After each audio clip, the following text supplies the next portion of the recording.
me see you with your heart. Wanna let you know I'm proud. Wanna let you know I'm by what you do.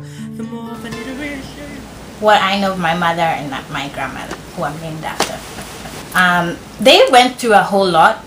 My grandmother at some point, from the stories I was told, unfortunately I didn't get to know her, was in a concentration camp under British colonial rule in Kenya, and she had her children and they were young. My dad remembers being there when he was about 7 years old, and they were taken from their home, and she struggled a lot. I think at some point my grandfather wasn't there, either he was fleeing from the British. I don't know that whole story, but fact is she went through a whole lot to take care of so many children, fend for them, provide for them food under a system that was created literally to oppress the people.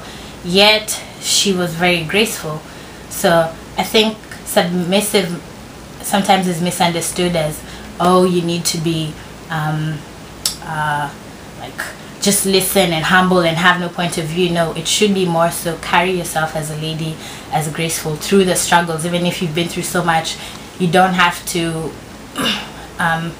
act like a man in that sense. You can still go through so much, be very strong, but still carry yourself like a lady and be very graceful and carry it in your stride.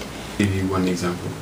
Let's say I wanted to go to New York over spring break, and I go say, hey mom, I want to go to New York this spring break, and she'll say, she might not like the idea, and she will say, I don't know, but ask your dad.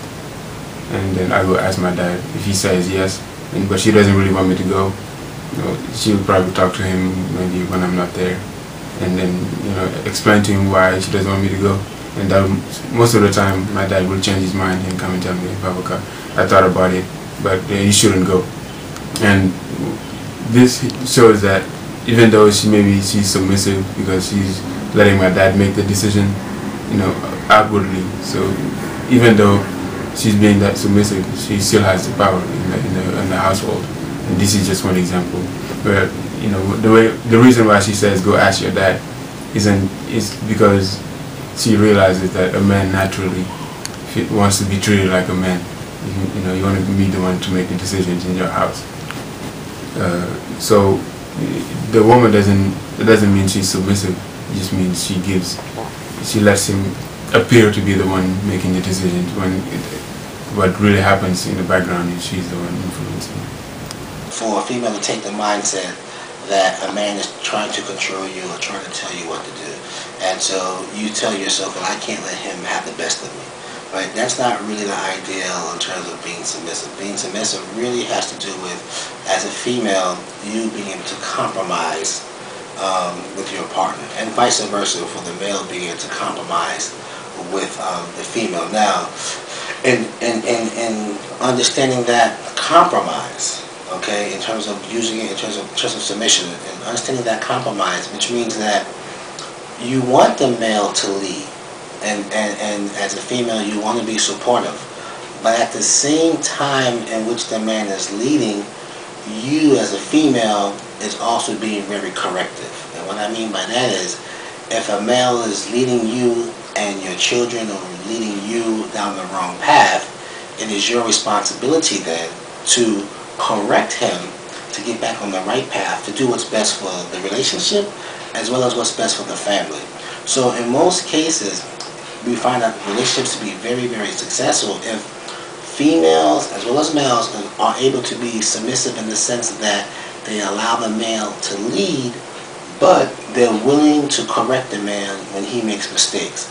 And it's at that crucial point where the female should lead, because sometimes men can lead very blindly, and so it's that point where the female should actually lead or take the lead on a particular issue with a particular relationship that allows it to be successful. But you do have to compromise in terms of submission. You have to compromise. Everyone can't be the head of the relationship. I'm going to tell you, I have my own personal theories. I call it the head and neck theory. Essentially, what the head and neck theory is a mechanism I use to describe what a relationship should really be like between a man and a woman. Let me guess. I'm going to let y'all guess. Who do you think is going to be the head? The man. But don't necessarily mean just because the man is the head that the neck isn't as essential. Let the head decide where to go, but the neck has to turn it in what direction. That's how I think women should play their relationship. Because men are real strong-headed and we're just go, go, go. Well, then be the force behind that to direct it in which path to go. And my example of this is, have you ever seen someone walking a pit bull? Now, a pit bull is a big, strong dog. It's pretty much going to go wherever it wants to go. The guy on the leash knows that. So not to look embarrassed, you know, when he's trying to control this dog, he just guides it. So the pit bull is going straight. Well, I want to go to the right, so let me turn it to the right, and the pit bull will go. I'm trying to go to the left, and go. And it takes minimal effort to do that. You know, a lot of women, they also try to be the head. You can't be the head and the neck, baby. It just don't happen like that.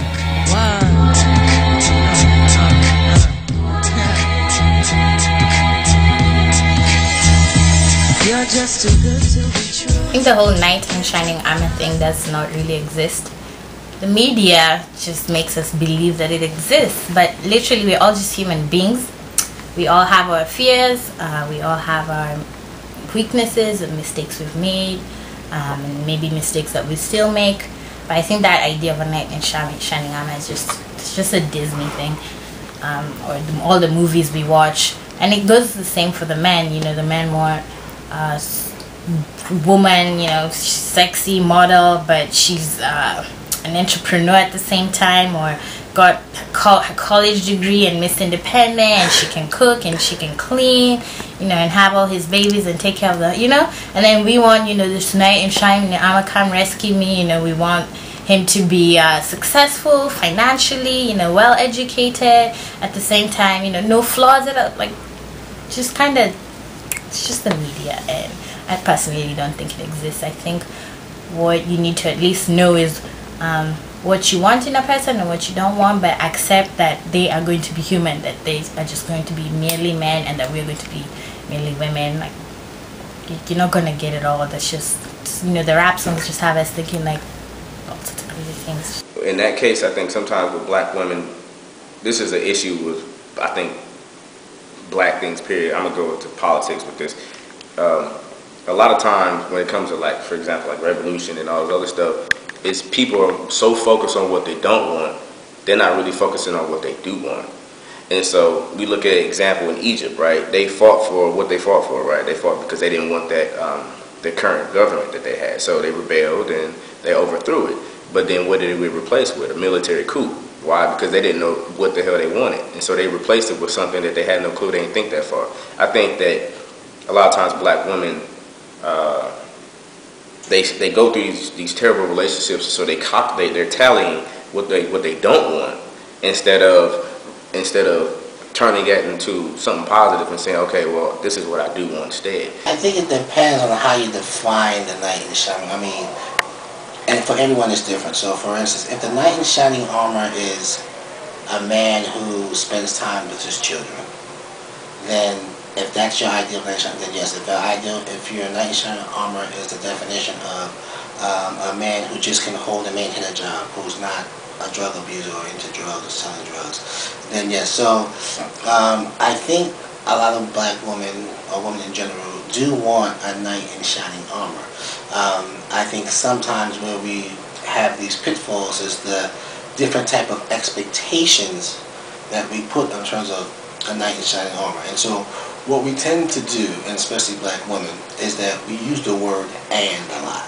And that's a problem, because when we use the word "and" in terms of what we're looking for in terms of our knight in shining armor, we tend to limit the possibilities of finding a knight in shining armor. So for example, if you say, well, I want a man who has a job, and who has his own place, and who has his own car.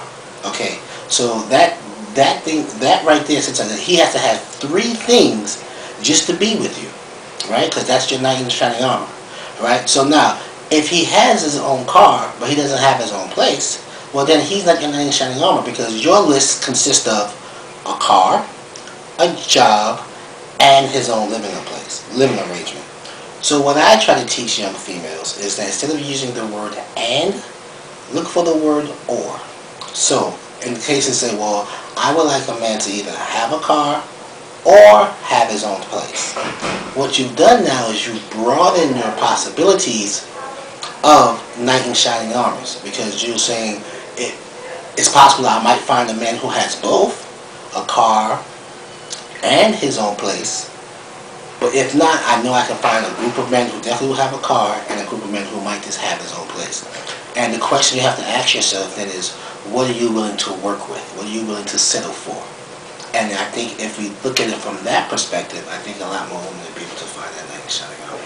Depends, in my opinion, on what she really wants. Maybe she doesn't really want. That's not her idea of a knight in shining armor. Some women really don't want what we would describe as a perfect black man. Because sometimes you see a woman, it amazes me. I see them with a guy who definitely doesn't treat them well, definitely doesn't respect them, but they stick around. If she was presented with a knight in shining armor, I'm not sure if she would accept it, but I think the women who are looking for that would take, if they were presented with the opportunity. Because just talking to my friend, he's a successful black man, something you would describe as a knight in shining armor, and he always tells me about other successful women who they see him and they're automatically attracted to him because he's on the right track. So this proves that those who are looking for a successful black man, the way that in terms that we would describe it, they would the answer to a question would be yes.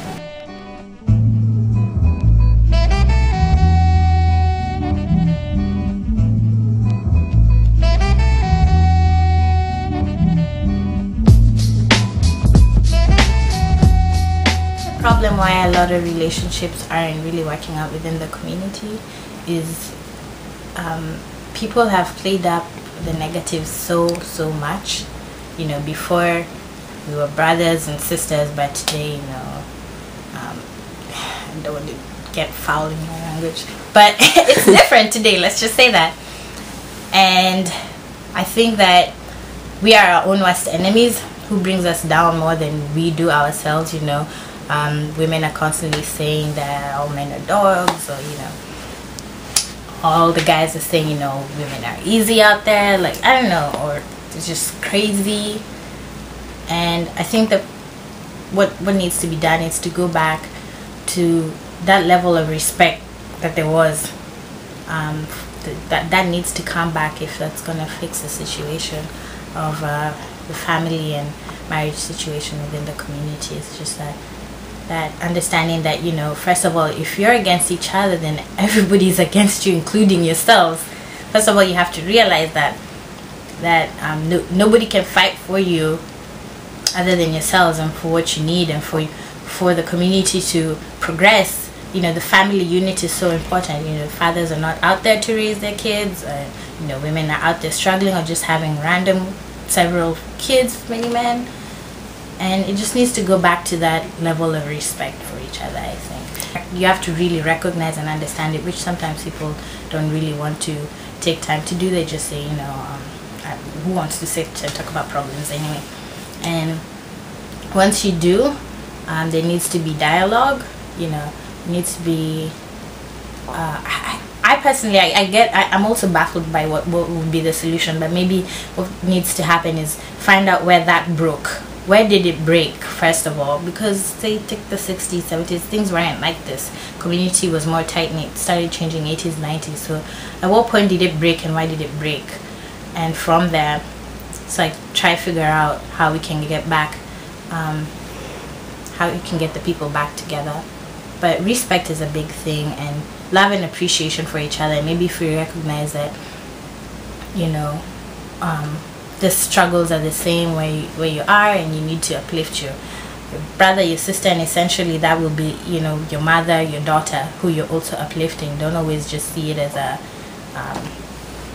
so it's like a man-woman relationship. It's more like a family and community as a whole.